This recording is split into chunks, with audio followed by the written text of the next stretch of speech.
মানবজাতি প্রাচীন কাল থেকেই পৃথিবীর কেন্দ্র নিয়ে গবেষণা করে আসছে। বিজ্ঞানের দৃষ্টিকোণ থেকে এই কেন্দ্র হচ্ছে ভূপৃষ্ঠের একেবারে গভীরে অবস্থিত একটি গলিত ধাতুর বলয়।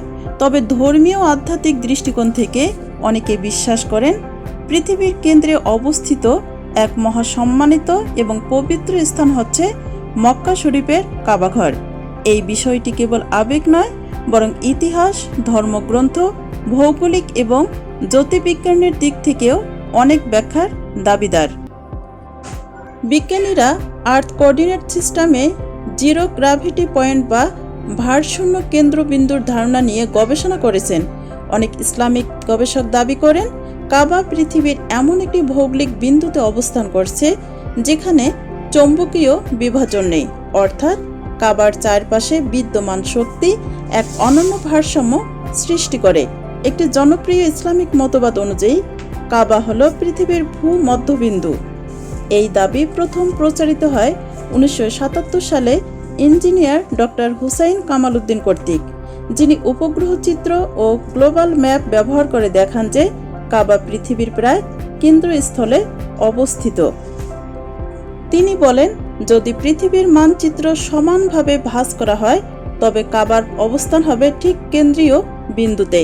যদিও একে কেন্দ্র বলার যথেষ্ট বৈজ্ঞানিক প্রমাণ নেই, তবে এটি ধর্মীয় ও আধ্যাত্মিকভাবে এক গভীর তাৎপর্য বহন করে। আরেকটা আশ্চর্য তথ্য হল কাবার আশেপাশে দণ্ডায়মান অবস্থায় কম্পাস ব্যবহার করলে তা নির্দিষ্ট কোনো দিক নির্দেশ করে না, বরং চৌম্বক শক্তির ভারসাম্যের কারণে বিভ্রান্ত হয়। এটি এমন একটি বিন্দু যেখানে পৃথিবীর চৌম্বক ক্ষেত্র এক বিশেষ ভারসাম্য সৃষ্টি করে। অনেক গবেষক বলেন কাবা পৃথিবীর এমন একটি অংশে অবস্থিত যেখান থেকে চৌম্বক তরঙ্গ সমানভাবে ছড়িয়ে পড়ে এবং সেখানকার পরিবেশ এক বিশেষ প্রশান্তি এনে দেয়। স্যাটেলাইট থেকে পাওয়া চিত্রে দেখা যায় কাবা ঘরের উপর দিয়ে একটি নিরবিচ্ছিন্ন আলোক রেখা নেমে আসে এবং তা দিনের বেশিরভাগ সময় ছায়াহীন অবস্থায় থাকে। এছাড়াও বলা হয় পৃথিবীর একমাত্র জায়গা যেখানে একই সময়ে কোটি মানুষ ইবাদত করে তা হচ্ছে কাবা। এই বিশাল ঐক্য ও সমন্বয় কেবল একটি কেন্দ্রীয় বিন্দু থেকেই সম্ভব। যদিও অনেক গবেষণা এবং ধর্মীয় দলিল কাবাকে পৃথিবীর কেন্দ্র বলে দাবি করে, কিন্তু আধুনিক ভূতাত্ত্বিক বিজ্ঞান তা নিশ্চিত করেনি। বর্তমান বৈজ্ঞানিক হিসাব মতে পৃথিবীর প্রকৃত কেন্দ্রভাগ হল গলিত লোহা ও নিকেলযুক্ত কেন্দ্রস্থল, যা প্রায় 6371 কিলোমিটার গভীরে।